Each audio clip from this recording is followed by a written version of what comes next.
What's happening? This is different. Oh, friends, it is so good to see all of you packed in on this day of great festivity. Instead of hearing me here, it's a little bit different, and I'm sitting a little bit left of where I usually would be for the sermon. And if you're looking at the bulletin, you found out that I needed a little bit of help today, and I'm so glad for it.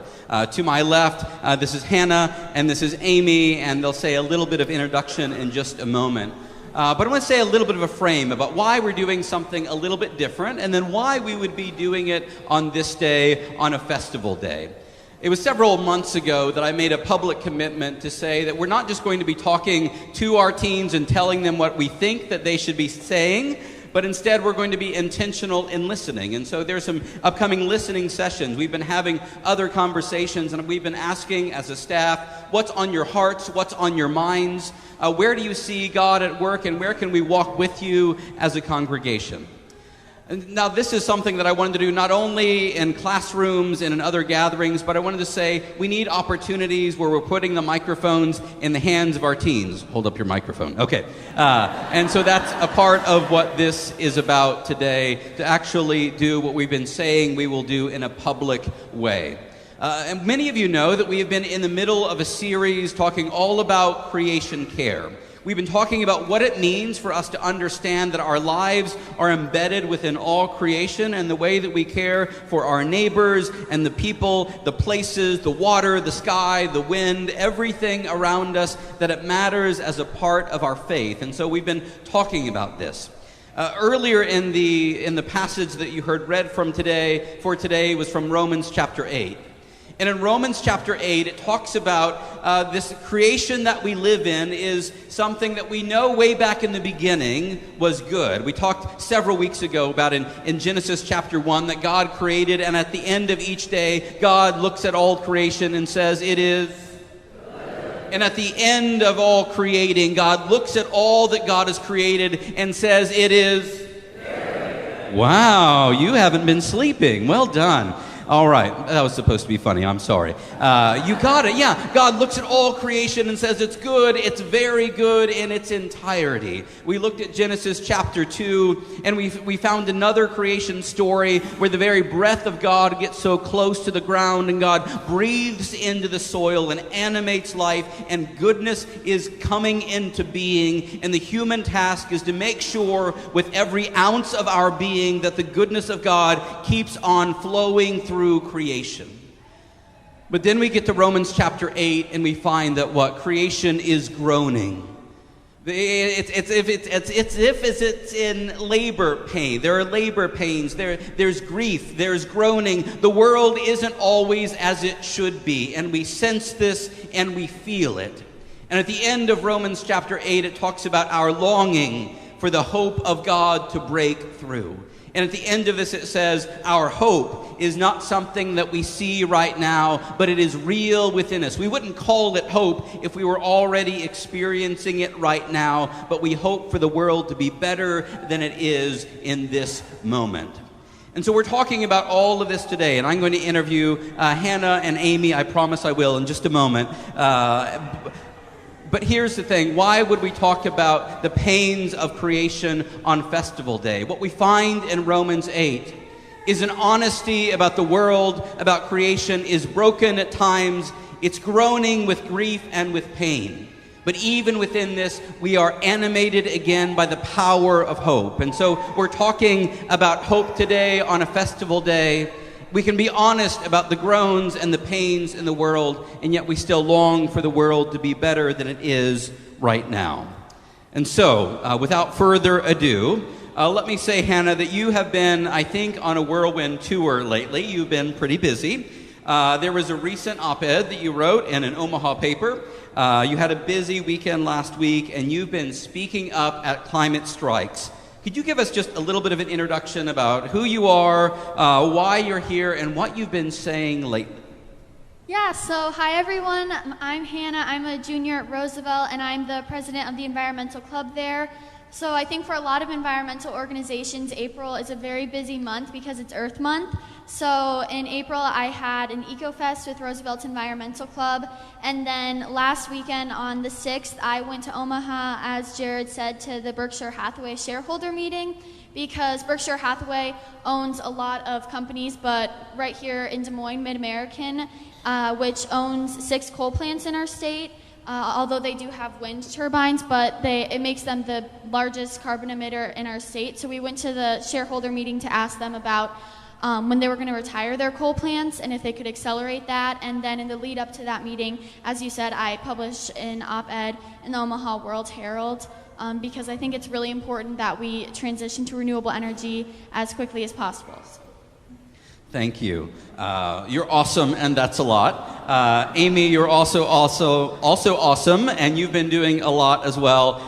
This past month with Creation Care Committee here at Plymouth. Could you say a little bit more about who you are, why you're here, and what's been going on at Plymouth lately? Sure. I'm Amy Elbert, and I'm a member of the Plymouth Creation Care and Justice Committee. And we work to engage and educate the Plymouth community about the effects of climate change and other threats to the environment and to God's creation. And we do that through a lot of special events and programs. We try to break down into more doable actions because it is such a daunting question of what people can do.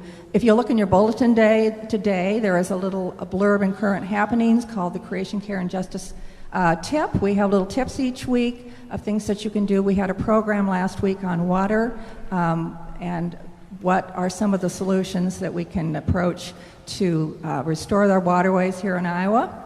And we've also done some other programs. We had a great one from Kathy McMullen about growing pollinators in your lawn and in your garden. Maybe just turn a little bit more of your lawn into a pollinator space, and it helps empower all of us a bit more. So those are the kind of things that we try to do here in our committee. Thank you, Amy. Hannah, so I know that so you're in high school right now. There are a million things that you could be doing. There are lots of social justice issues that we could be talking about. All of those are important, but tell me a little bit more about why creation care or climate justice matters to you. Why are you so passionate about this issue? Why is this getting so much of your attention? I care about this issue because it's something that affects everyone. There are other social justice issues that are focused on specific groups, and those are important too, but something about this issue is it really does impact every aspect of everyone's lives, because the climate is so integrated into every aspect of our lives. Our food systems depend on it, our water systems depend on it, and so when that foundation of climate is threatened, all other aspects of our lives are threatened as well. And so I think it's really important that we fight to protect the environment, so not just for future generations, but also for us right now. And I think that's just really important because, yeah, it affects every aspect of our lives. Thank you, Hannah. Amy, same question. Why is this something you care about? Why is this getting so much of your attention? When Jared first asked us to do this, he sort of promoted this as a generational discussion, representing 3 generations up here. So I grew up in the 50s and the 60s, and I was one of those lucky kids who got to run around barefoot and climb trees barefoot, which is the best way to climb a tree, and build mud dams down a little creek behind the houses. And this was I was every summer day, pretty much. I was outside from morning until the lightning bugs came out at night. This was something my mother encouraged. My mother grew up on a farm, as many of her generation did, and she instilled in me and my sister a great love of this creation and how sacred and special it is. And so that's sort of where it grew for me. And then when I became a grandparent, it became really, really personal. And it just sort of broke my heart to think that maybe my grandbabies and probably more important, a lot of other children would not be able to have these life-affirming experiences that I had. And as I read about climate change, I also, as an adult, became activated to do something, because again, it's sort of a generational thing. I grew up in the Woodstock generation, and we always went out and protested. We did a lot of protests, as many of you may remember. And so I felt every fiber in my being that I had to confront this injustice, and it is an injustice, and get out there and make some noise. Thank you. Get out there, make some noise. Last night you said get out and make some good trouble, right? That's what we're called to do. Hannah, so Amy flagged it a little bit already, that this is an intergenerational conversation. That means I believe it takes all of us to bring out goodness in the world. But what is it specifically from your perspective when it comes to climate justice or justice and advocacy work right now? What is it that you think your generation would want to say to my generation, to Amy's generation, to any generation that's out there? What do you think needs to be heard from your perspective? Well, something I get told a lot is like, oh, your generation is going to solve all this. Like, you guys are doing such great work, and it's up to you guys to solve it. And that's a little frustrating for me, because it's like, yes, I want to solve it, but also my generation isn't necessarily the one who got us into all of this either. So I think... So when I'm told that, it feels like it's putting all the responsibility on me and my generation, but really it's going to take all generations coming together, because, as I said, it's an issue that impacts everyone, no matter your race, no matter your gender. So it's going to take, no matter your generation, so it's going to take everyone coming together to solve it as well. Thank you. Amy, from your perspective, what is it in your heart that you would hope to pass on to other generations, or to Hannah and all the Mattins? Wave your hands, Mattins. There you are. It's hard for you to be on speaking for all Mattins, I get that, and for all teens and youth. But what is it, Amy, from your perspective, that you would hope younger generations would know from your heart? Know that your voice really matters, that you will be listened to, that you do have to be diligent and stay with it. I think that it's important to form coalitions and work with other people who, in all age groups, and embrace anybody who is willing to step forward and work on this problem. You have to be diligent. There are always going to be some forces pressing back. And, we found in my generation that we thought we had solved the reproductive rights issues, and those came back again. So you have to keep on it. Vote. Be active in the process, and support candidates and people and policies that will make a difference. And I think that just, again, making good trouble, being out there and sticking with it. Thank you.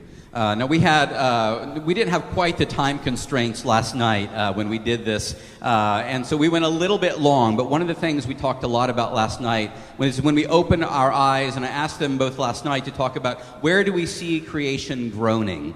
And so we had a good and long conversation. We talked about rivers that aren't as high as they used to be. We talked about the places where climate change is something that if you have your eyes open to see it, that you can see it. And so when you go around the world, that you can see things that aren't like they were. We can see pollution, we can see strip mining, we can look at all the places where the creation is groaning in pain.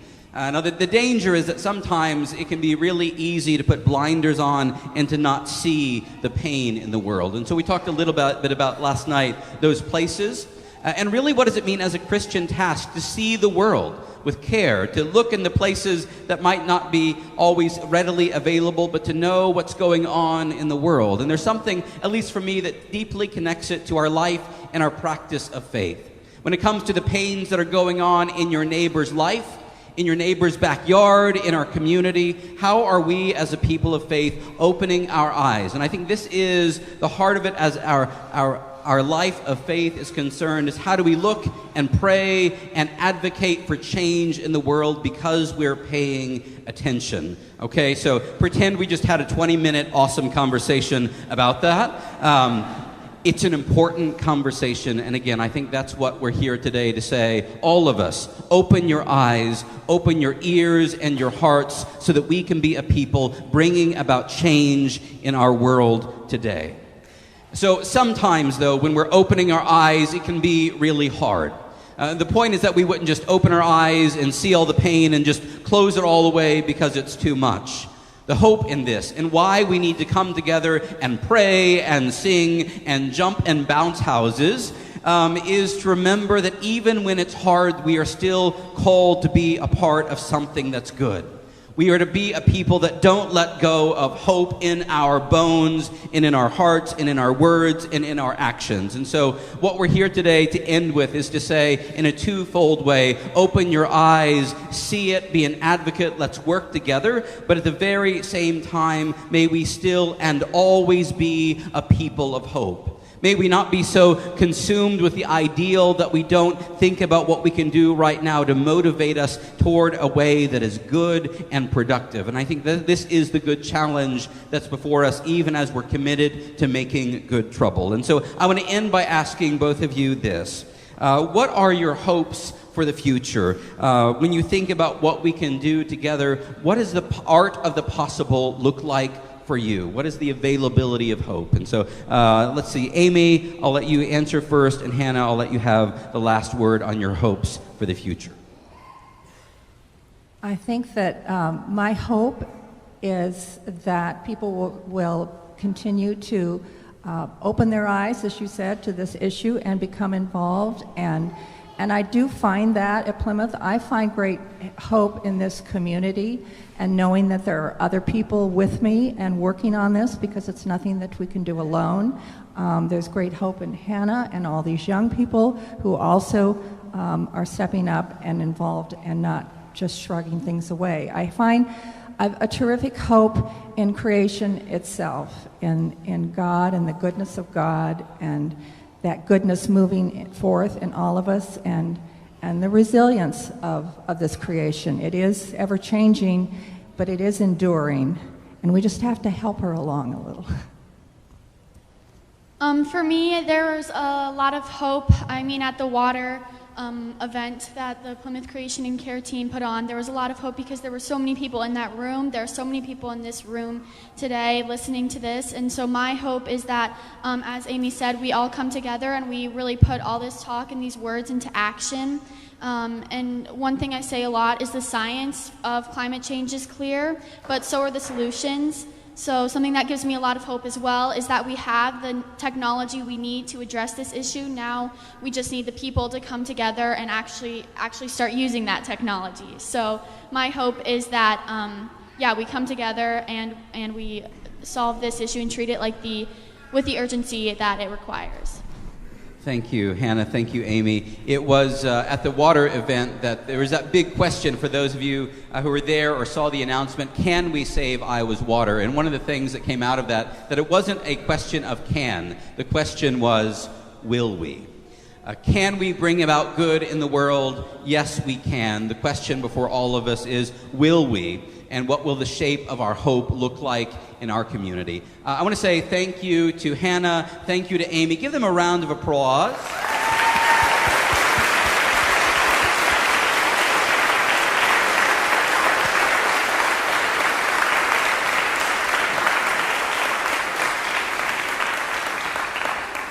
It was earlier this past week that I was meeting with someone in my office.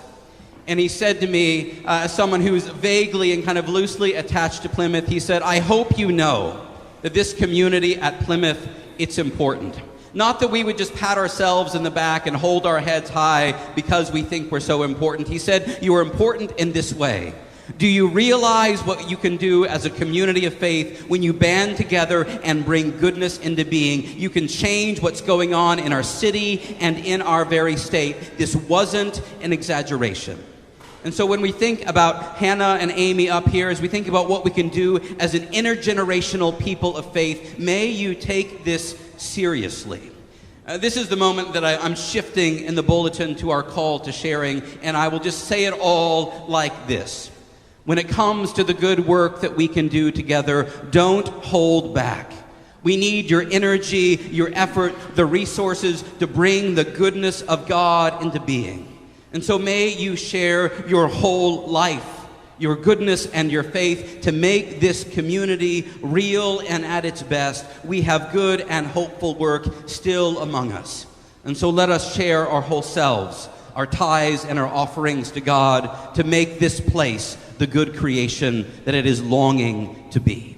Thank you.